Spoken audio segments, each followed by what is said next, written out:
Yeah, yesterday he said he was coming. Yeah, but that was yesterday.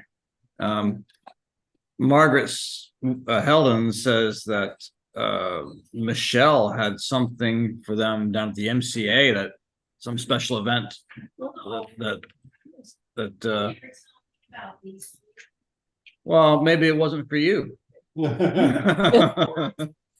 Maybe it was for mothers and fathers or something like that. Yeah. So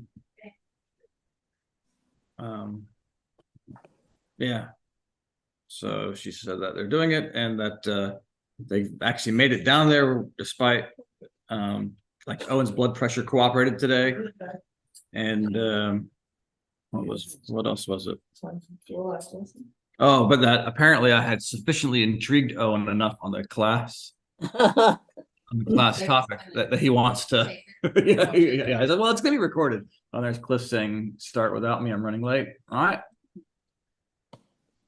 So we will. Yeah, so that's what's going on. I'm trying to think, was there anybody else? No, I guess not. So yeah. I was talking to my sister just before the class and reminded her it was on. Yeah.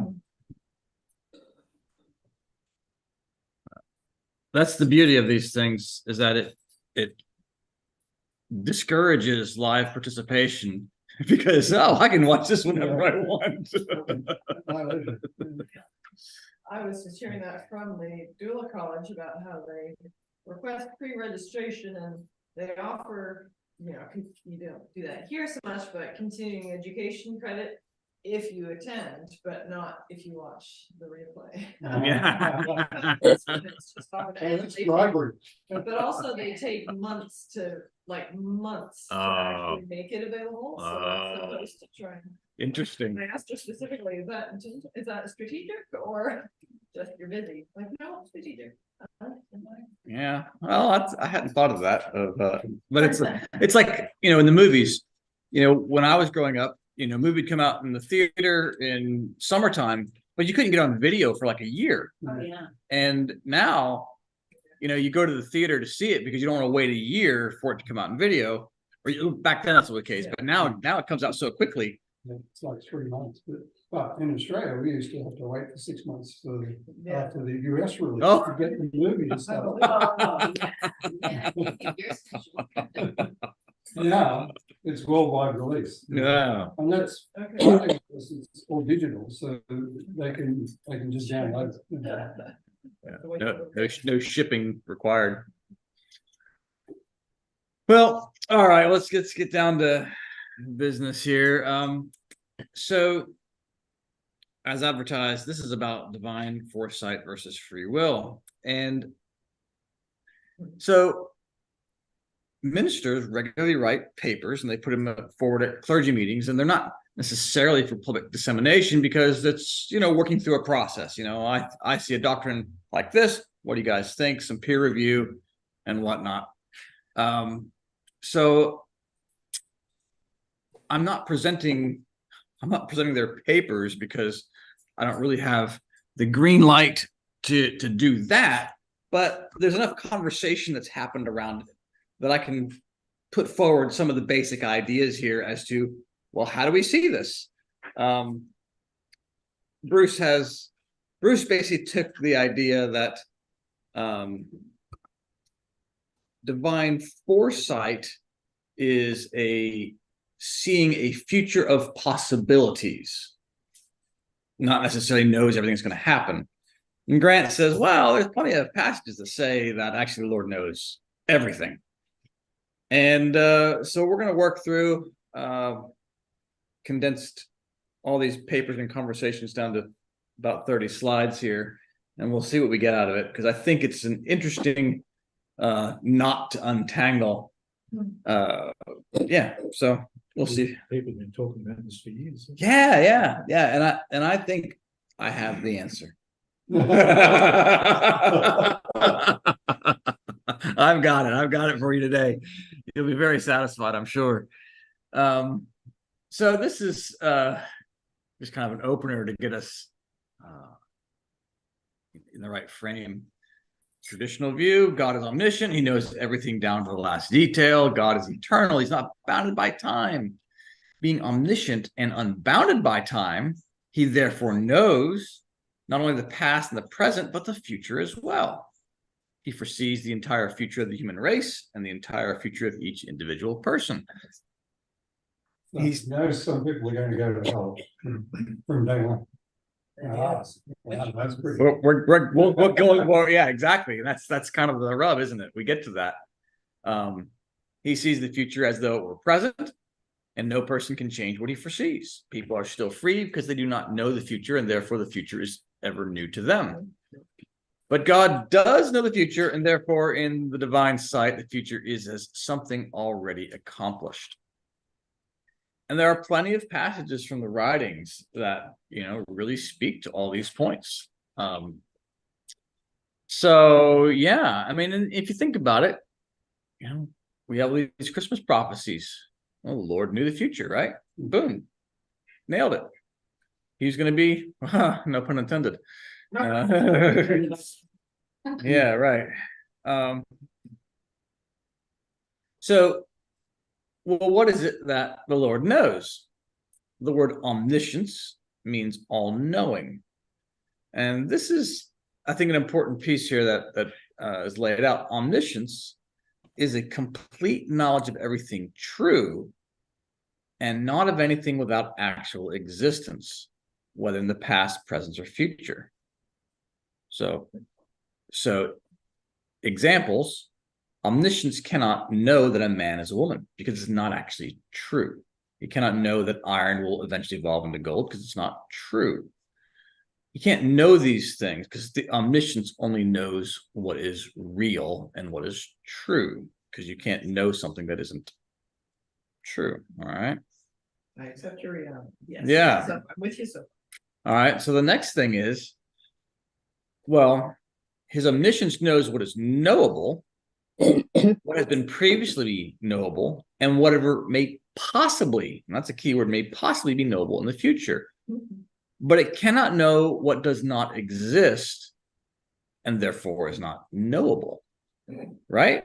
So, like, whether you're going to go to Aldi or go to Gaimea Tech or drive to Roseville, all these things are possibilities for you today. What I'm saying is, you can't know something when it's still, it's still a possibility. You have possibilities of taking a nap, you have a possibility of going to the store or whatever. Yeah. Like, I wonder which one of those I'm gonna do. Right. What about quantum physics? Two things can happen at the same time. Right. Yeah, this is not the quantum universe here, but that's an interesting point, though. But yeah, so when you talk about omniscience, you're talking about what? That God knows everything. But if it can't be known, then God can't know it. So you are saying that God doesn't know if I'm going to go to Ali or Cole? That's what I'm setting up here. That's what it's saying. Yeah. I'm going to be. You're saying that, but that actually you can't even know it. That I'm just being careful about. You're accusing me of saying things. I'm saying that's what this argument is. Yeah. The argument is that yes, God does not know whether you're going to go take a nap or go to Aldi or whatever. I would imagine that perhaps God knows certain things are more likely than others. But you can't know it because it hasn't actually happened. Is the argument. Yeah. Well, just yeah. So what was it? All right. So yeah, it can't exist or occur, and so it's not knowable. I think that kind of explains that slide. So basically, it's saying the limitation lies in what can be known and does not imply any limitation on the power of divine sight. All right. Well, divine omniscience, having a complete knowledge of all that is and all that has ever come before, is able to accurately divine all that may eventuate and so will be. right? So if it knows everything you've done in the past, everything that is happening, well, then the argument is, well, then it can calculate what's going to happen. But then, well, what happens when the present changes? Can present events make things different than what the divine has foreseen? Or do we not have that choice? This is where we get into the free will, because the argument is that, well, if we have free will, it's therefore unpredictable what we may do, even by divine foresight. And so knew there was a possibility that Putin was going to invade Ukraine. Didn't know that it was actually going to happen. Right. And this is where I do go back to thinking about in terms of probabilities. He goes, oh, that's probably going to happen. I mean, he's in providence. I would see that the Lord's putting in intervening things and ways to steer away from those things, but he's still leaving the choice to Putin and the Russians as to what actually happens there. So does he know Putin's going to invade? Probably thinks it's likely. So, but you can't know it, can you? It's like you can believe it's going to happen, and there's a difference between believing and knowing. This is where I'm chuckling, because we're assuming the Lord works, his mind works the way ours does on a human finite level. And oh yes, we get that. yeah. I have heard your cries about unknowableness. Well, Yes, true. So to intervene to stop it would be to take away free will. So it doesn't intervene to stop Putin invading. Just put Zelensky in place to allow the Ukrainians to Right. To have some respond. Yeah. And so we start the rest of this, that's kind of setting up things, but the rest of this, I'm trying to use more arcana and quotes in the writings to lay this out. So here's one from AC. There are things to be regenerated that are innumerable, in fact, illimitable in number, and every one of them has illimitable offshoots. Yeah, so quickly. I feel like you're skipping it.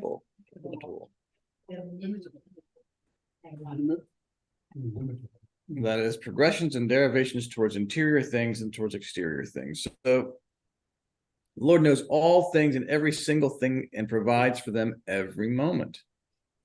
If he were to pause even for an instant, all the progressions would be disturbed. For what is prior looks to what follows in a continuous series and produces a series of consequences to eternity.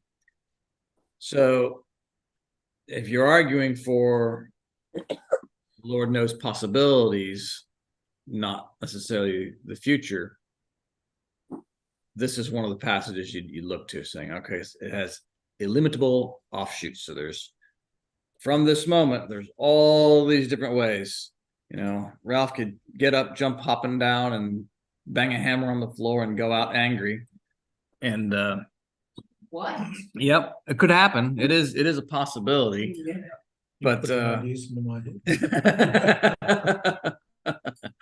but not likely, but it's one of the illimitable offshoots. So the Lord says, okay, well, what's going to happen and how can I intervene and help? Another one along these lines is providence has regard to the state in its successions to eternity, which cannot be provided for unless foreseen.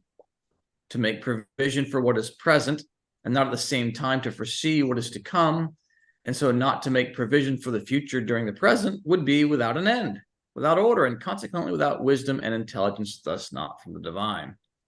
So providence has in regard these successions to eternity. So it foresees all the different possibilities, and it has, contingencies in place for whatever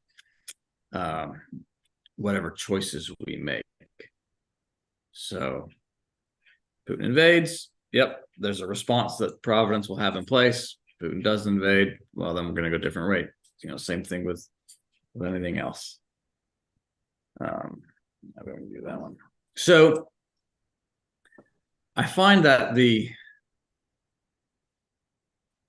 one of the arguments that the writings provide for us to how to resolve this is by telling us that the future actually is in the present, and that for us, this is beyond comprehension. We can't comprehend that the future is now, but in the Lord's eyes, who's apart from time and space, the answer to resolve this conundrum is that, well, the future's happening right now. And that's how the Lord can know what's going to happen, because it's already happened and happening.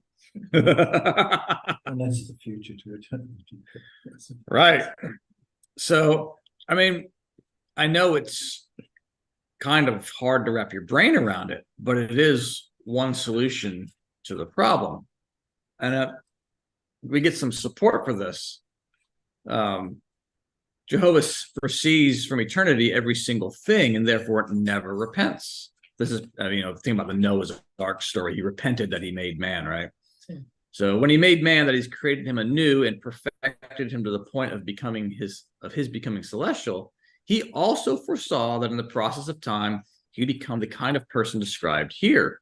And because he foresaw the kind of person he would become, he could not repent, right? Because the Lord sees that, yes, the fall is going to happen, and they're going to be this nasty race of people. So it's not that he thought it likely. He knew this was going to happen.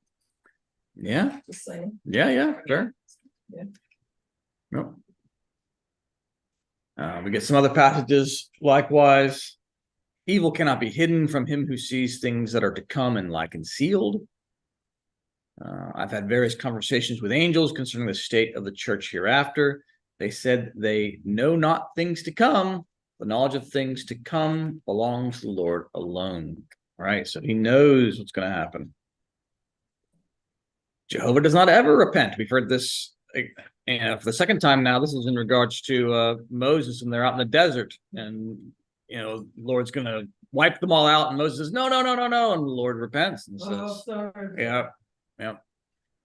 Does not ever, since he foresees and makes provision for all things from eternity. Repentance is a reaction that can take place only in someone who has no knowledge of the future and who sees, as events unfold, that he has made a mistake. Last one, how the Lord can be present with all who are in heaven and throughout the whole earth, and can know things, even the most particular things connected with them, both present and future, can be comprehended only by means of the following truths. And for this one, that phrase, even the most particular things, because I think of it in terms of, like, go back to the Christmas story. The Lord, the question I ask is, well, can the Lord just know that somebody will play Mary's role? I know I'm going to be born on earth. I don't know by whom. I know that I'm going to call these disciples. I don't know who all is going to follow me. There are all these possibilities.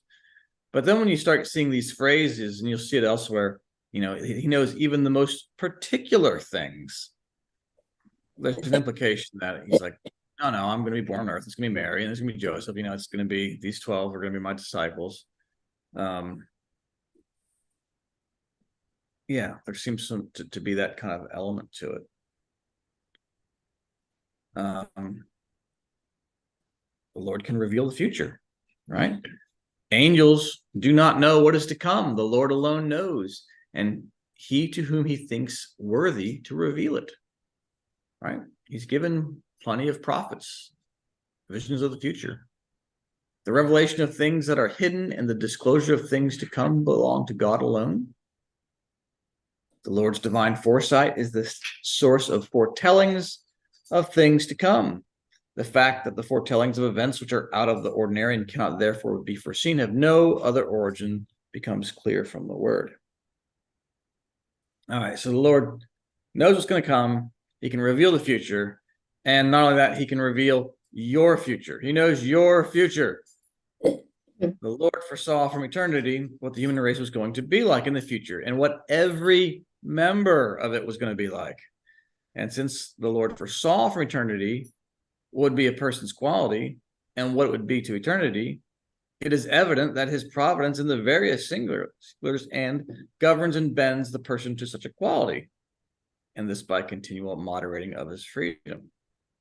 Oh, moderating of freedom. So he knows what you're going to be. He's going to moderate your freedom to get you there. The Lord foresees what kind of life a man is going to lead and how he is going to suffer himself to be led by the Lord. And because all things are foreseen, both in general and particular, nay, the various singulars, they are also provided, right? Getting back down to like he knows everything, even the very last detail.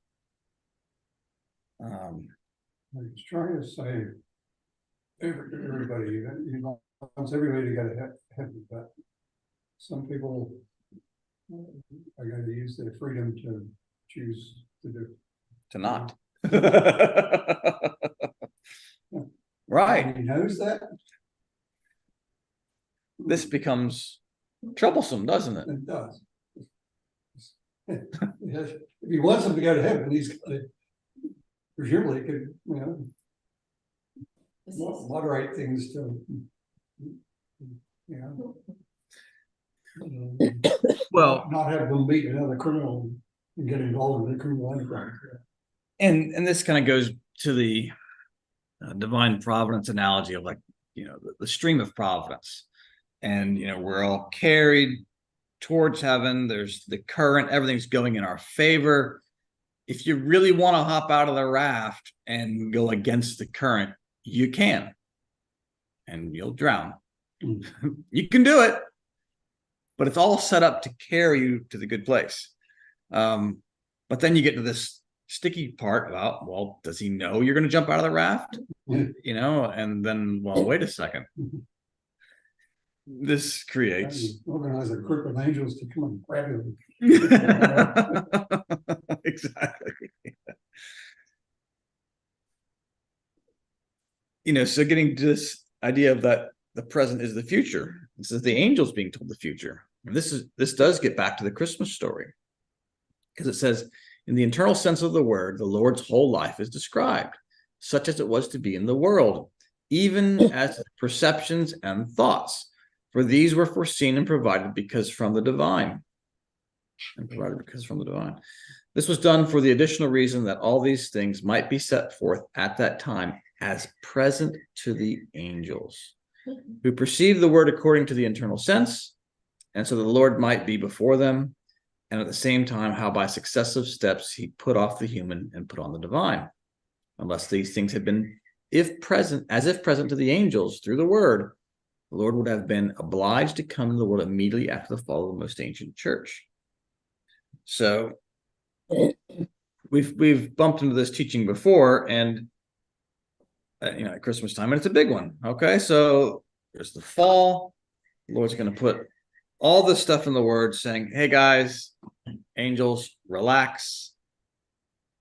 You need to see the future as if it's present." So I'm giving you the word now, and you can see that this is all going to come to pass.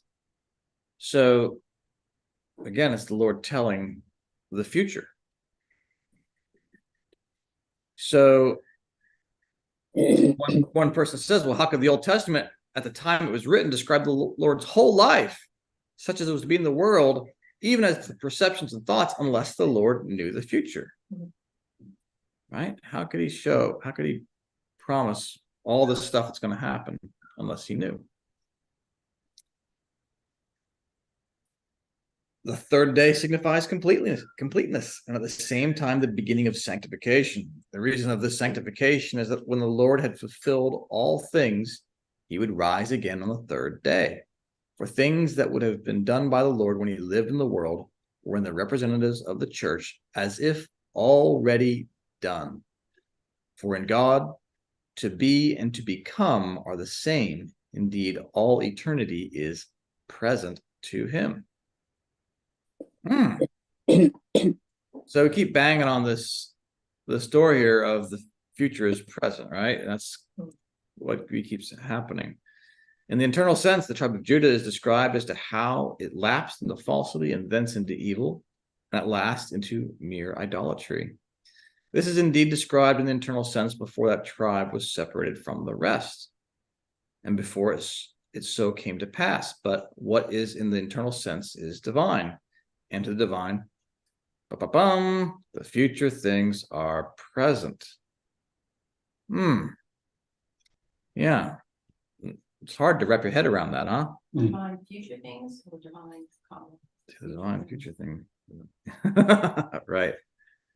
The divine future things are present. The divine future things. Yeah. Yeah, I read it as to the divine, future things are present. So, but then this gets back to freedom. You know, what about our freedom? How do we deal with this? Because I can kind of wrap my head around the idea that the Lord sees everything instantly as it's happened and will happen. I can get on that train, but it does get to be a mess when you start thinking about it in terms of human freedom and how does that relate to predestination?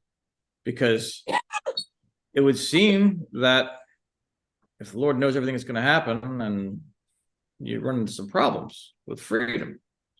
So this is the hey, Cliff. Sorry, the trains just stopped. Oh.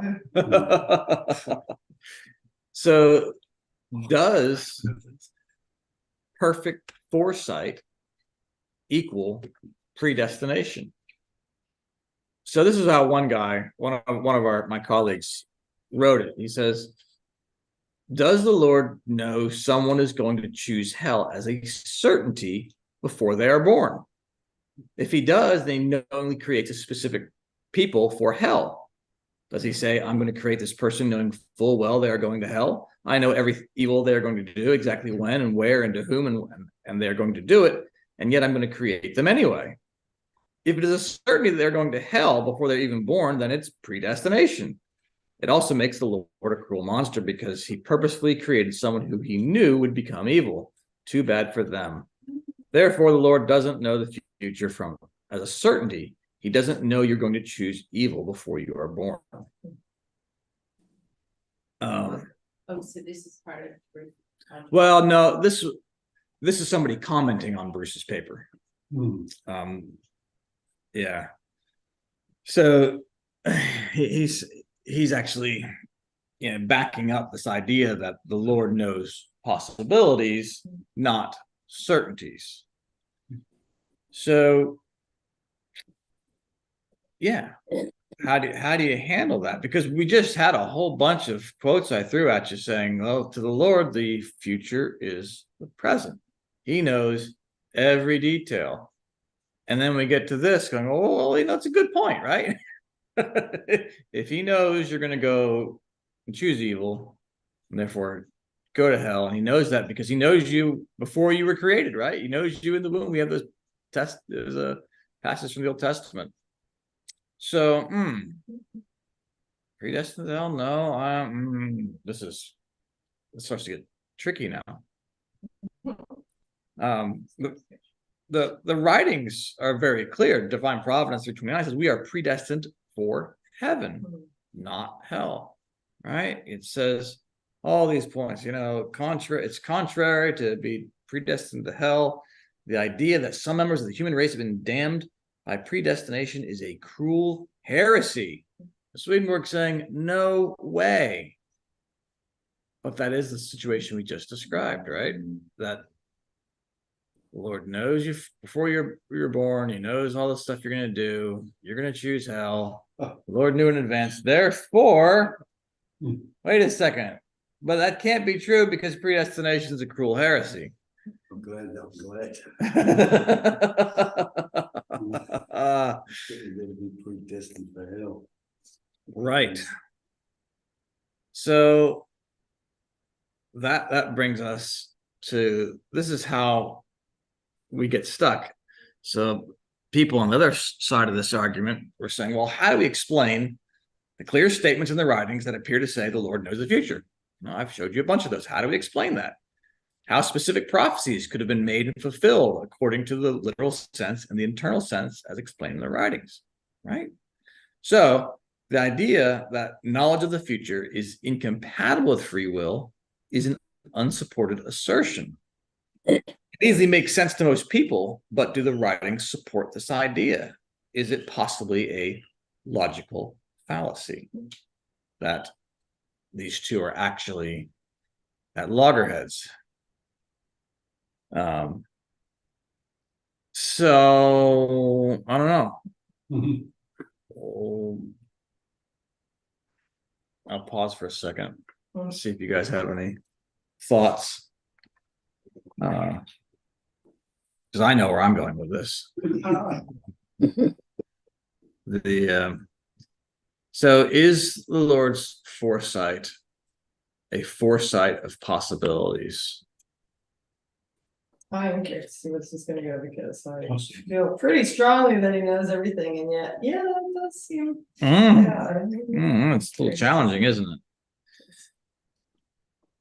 it? As regards foresight and providence in general, foresight has reference more to man, providence more to the Lord. The Lord foresaw from eternity what the human race was going to be like in the future, and what every member of it was going to be like, and that evil was going to increase all the time, and so at length man of himself would rush headlong into hell. That being so, the Lord has provided not only the means by which he makes it possible for him to be diverted from hell and led towards heaven, but he also does in his providence divert and leads him all the time. The Lord also foresaw that it would be impossible for any good to take root in man except in his freedom. And that which does not take root in freedom is dispelled at the first sign of evil and temptation. This the Lord foresaw, as well as the fact that of himself, that is, from his own freedom, man would be inclined towards the deepest hell. That being so, the Lord provided that if he would not allow himself to be led in freedom towards heaven, he could still be diverted towards a milder hell. But if he would allow himself to be led in freedom towards good, then he could be diverted towards heaven. From these considerations, one may see what foresight is and what providence is, and that appropriate provisions are made for things that are foreseen.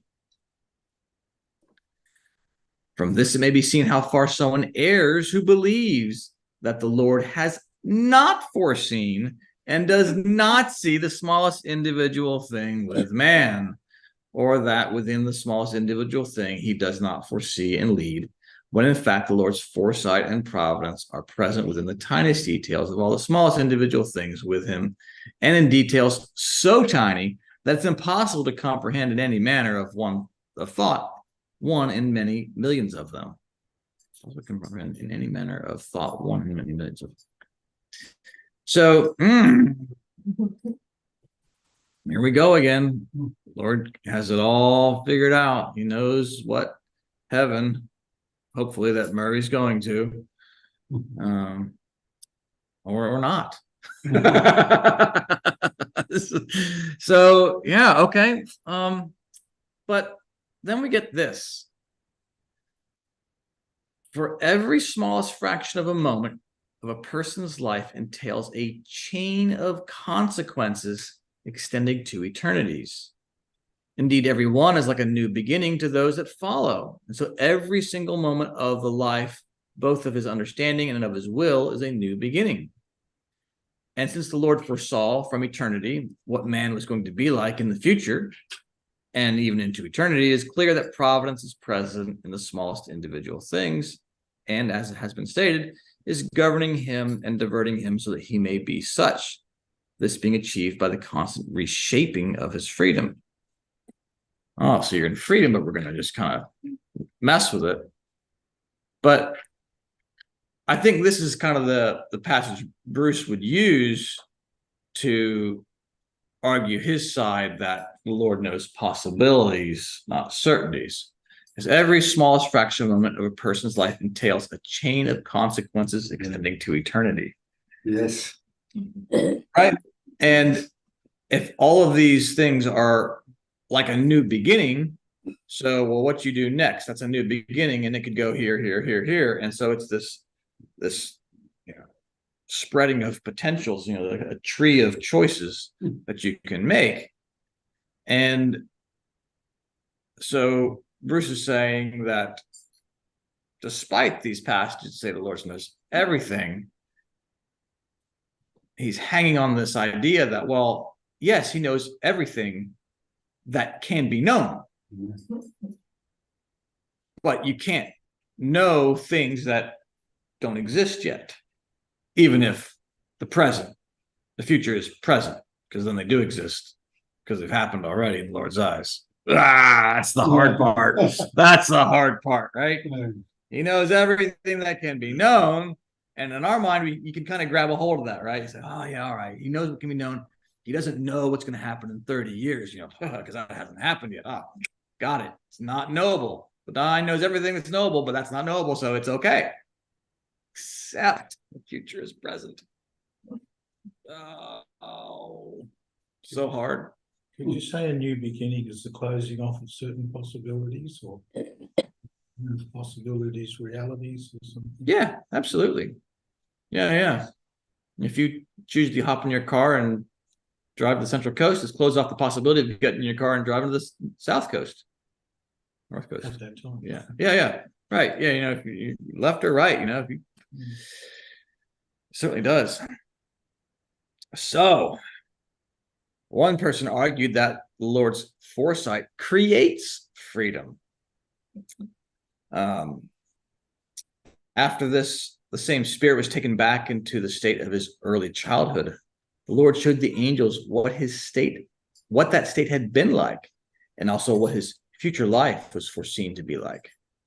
It was shown that every specific detail of his life had been subject to the Lord's guidance, and that if it had not been, he would have thrown himself headlong into an utterly horrible hell. That is, if there had been the smallest lapse in the constant watch kept by the Lord's providence.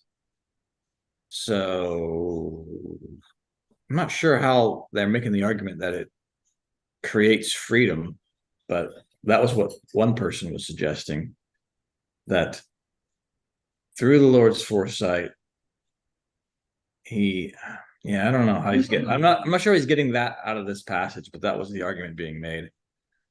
Yeah,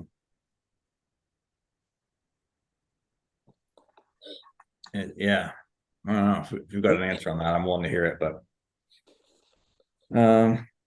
yeah. So that, in that case, it was known because it had actually happened. So Yes. it's able to show it because that was known data. Yep. I think what it's saying about creating freedom is that because every specific detail is under the Lord's guidance, it's about freedom as opposed to casting himself headlong into an utterly horrible hell. I think that's the kind of Yeah. Okay. Now, that might be what they're going for there. Yeah, because if you're not in hell, you're in freedom. Okay. So the other thing that brought up is the difference between foresight versus providence. And this is an example from the diary that is given to us.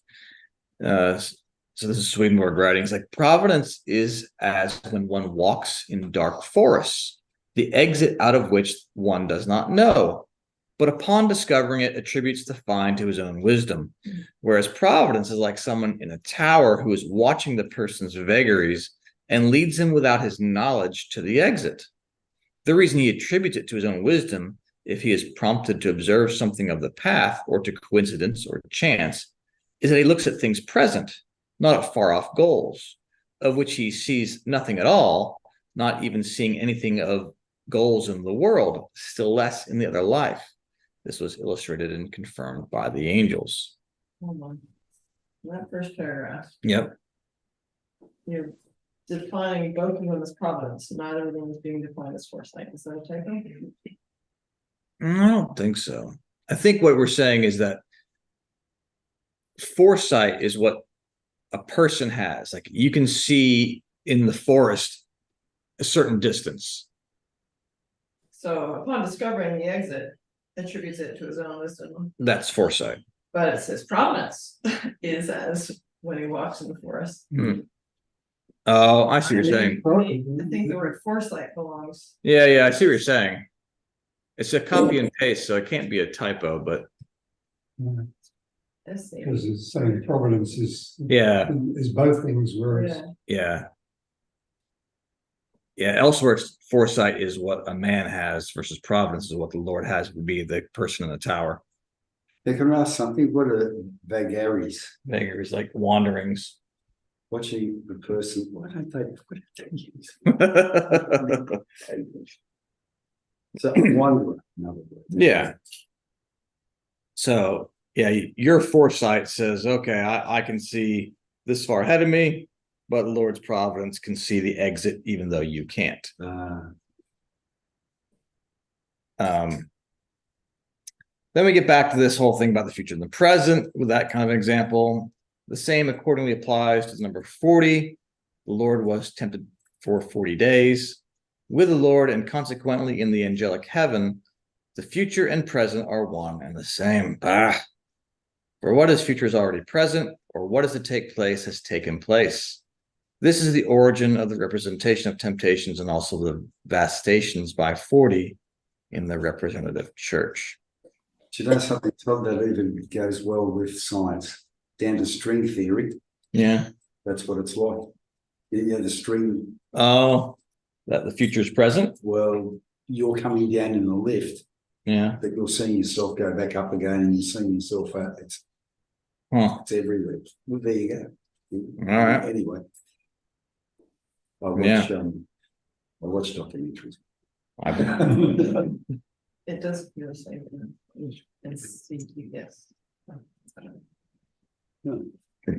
So when Jen and I were talking about this presentation earlier in the week, I didn't say much about it, but she came back with, well, maybe it's all just beyond our comprehension. And I was like, nah, I don't think I believe that. We can do this.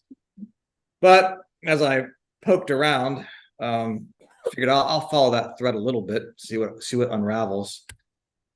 And here we get what infinity and eternity are, however, cannot be comprehended by the finite mind. Oh no, isn't that kind of what we're talking about? And at the same time, cannot be comprehended by finite mind, and at the same time, can be. See, even that statement right there is beyond comprehension. But this is actually, it clarifies this. What they are cannot be comprehended because the finite cannot encompass the infinite.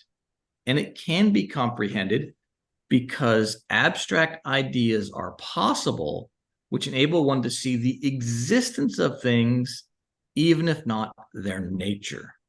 So you can say, oh, I can understand that the infinite exists, even if I don't know how it works. Such ideas are possible of the infinite, as for instance, that God being infinite, or that the divine being infinite, is being itself, and that existence and substance itself is love itself and wisdom itself. I think we have to focus on being, not being itself. Oh, but is being itself. So I guess. Okay, do you want to read now? I can do that. So too, if we speak of the infinite as being omni, or all, as that infinite wisdom is omniscience, or all-knowing, or that infinite power is omnipotence, or all-powerful. But even so, these ideas fall into a haziness of thought, and from incomprehensibility, perhaps into denial, unless people remove from the idea those concepts which their thinking derives from nature, especially those concepts derived from the two properties of nature, which are space and time. For these cannot but limit ideas and cause abstract ideas to have seemingly no reality. So, yeah and no. The providence of the Lord is not only unfathomable, but even sees simultaneously things to come to eternity, and thus the chain of all intermediate events portrayed in the things of nature. It's been shown before that the things that are the Lord's in his innermost and very inward regions are inscrutable, and that they are portrayed in the human being when conceived, formed in the ovum, in the womb, later when born and growing up, by the fact that all, even the very least of those phases, are contained in the seed together with all those wonderful changes that the person undergoes when first conceived, and then from one after another. So, again, sounds a little bit kind of predestined, doesn't it? He knows everything, and he knows the human being when conceived, forming the womb. Hey,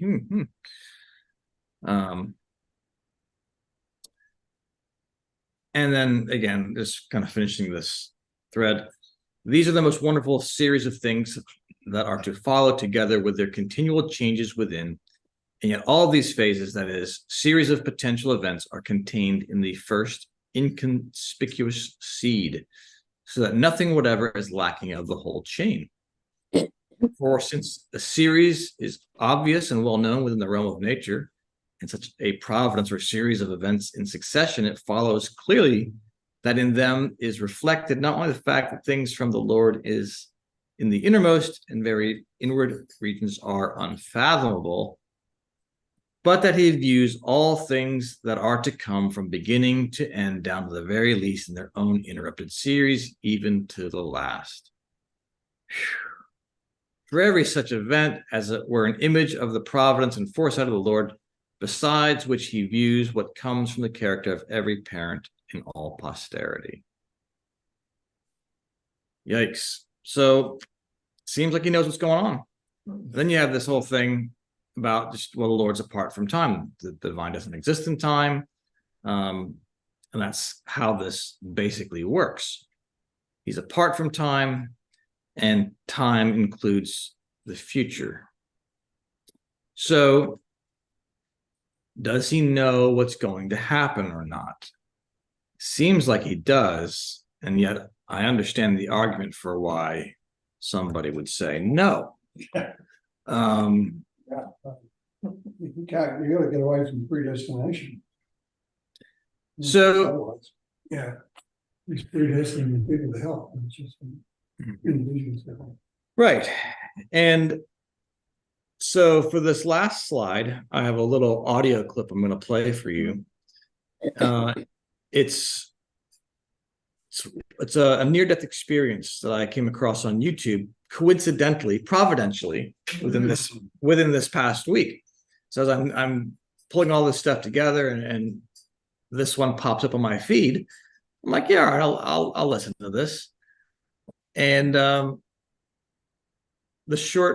setup to it is the woman's a heavy drinker, right? Heavy drinker, has an accident, has a near-death experience. And, at this point in the thing, she's just kind of she's gone through the tunnel, the light's there, and this is what she has to say. And maybe she answers this for us. He wore a white robe and had a smile that was so beautiful. As he reached me, I heard him speaking to me without speaking. It was as if the words were just inside my head. I could hear them, even though his mouth never moved. "I have been waiting on you, my child," he said. "You have?" I asked in the same telepathic manner that he had used when he spoke. "Yes, I have," he answered, before continuing with, "And since you're going to ask, Jesus is the name you know me by, although I am called by many names. You have been chosen to meet me here and now, because you have reached a crucial time in your life. Your future will be determined by choices you will soon make." "What choices are those?" I asked. All right. So the future's not determined, right? Your future will be determined by choices you're about to make. You are at a crossroads. I will show you 2 possible futures. But in the end, which path you take remains within the boundaries of your own free will to choose. Jesus reached out a hand and touched my forehead, and I first saw myself in a doctor's office, only I was older, and the doctor stated to me that my liver was failing due to so much drinking I had done in my youth. Next, Jesus showed me my second future. In it, I was about the same age as in the first future, only I now was working as a social worker, counseling at-risk youth, and making a difference in my community. I appeared healthier and happier. When Jesus removed his hand, I asked him, "Lots of people drink. Why am I chosen to see the possible outcomes? What makes me special?" Jesus replied by saying, "Every puzzle contains many pieces that all must fit together in a specific order before the final picture reveals itself. This has always been the case since the beginning. Simply look to the stars and realize all the pieces that had to come together for life to even exist on Earth. If even one were out of place, the entire picture changes. I cannot say why you are such an important piece, but I do know that you were chosen to be shown." So I think this experience speaks to the kind of the question we're asking, well, is the future known or is it not? And I think of it in terms of her having this opportunity to be shown these possible futures, says, well, the Lord doesn't know what she's going to choose, but he sees the possibilities. And yet, I kind of think there's probably some understanding on his part. Okay, well, if I show her these possibilities, she will choose the right path. And that's part of that providence intervening and guiding and whatnot. So therefore, does he know she's going to choose the good path?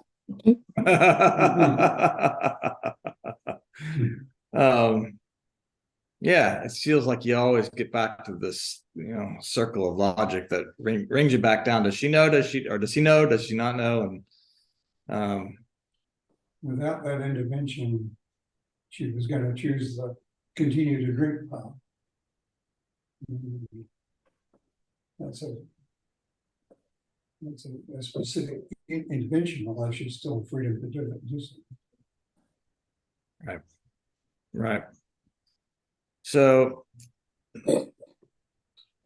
this is one of the fun topics because I don't think there is an answer that everybody can agree on, kind of thing. No, I feel like there's certainly arguments for either side of it, and I sort of understand the beyond comprehension side of it, but I think there are a lot of near-death experiences that have this same kind of moment in them where the person is shown possible futures. Even when you get to the astral travel world and you read some of the books about that, people say, "Oh yeah, well, I saw this as potential futures for life on Earth."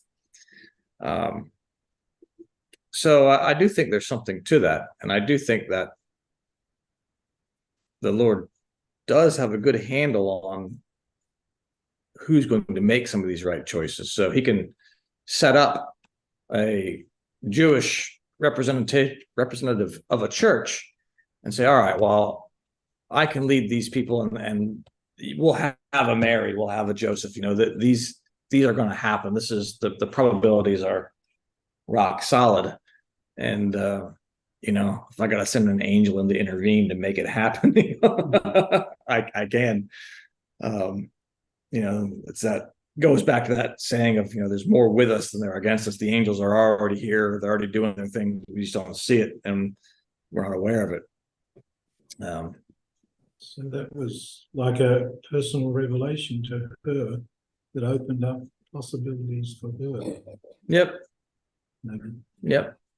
And it's a chain of events because now it's recorded on YouTube and now into this class, and now it's affected your life in a way and ripple effect into your life because every moment is a new beginning. So yeah, I don't know. I hope you had your brain messed with a little bit for the past 50 minutes, I guess. But that's really all I have to show you. and just want to let you go and ruminate on this. You're right. Just make good choices and for our children. Man. Yeah. I mean, it's one of those teachings where it doesn't really matter what the answer is, because it all just comes back to, be a nice person and everything will be fine. And I can argue that trying too hard to figure it out is detrimental, because that's not the point too, like, sure, we can toy with it, but if one spends too much time trying to figure that out, well, they're ignoring other parts of their lives or something. Yeah, you go nuts too. Yeah. Yeah, and there's an article I did for the newsletter where I was writing about this kind of stuff. And I stumbled across a passage that said basically like there are these weird markers at the edge of the universe that will devour you if you get too stuck into thinking about eternity from a finite point of view. And it does it because these things devour you so that you won't go insane. So yes, you're actually onto something there. So anywho, Margaret, I guess we'll sign off, and anybody who's watching on YouTube will sign off at this point, unless you have any comment. All right. And we'll see you Sunday. Yep. Thank you, Todd. Yep. Okay.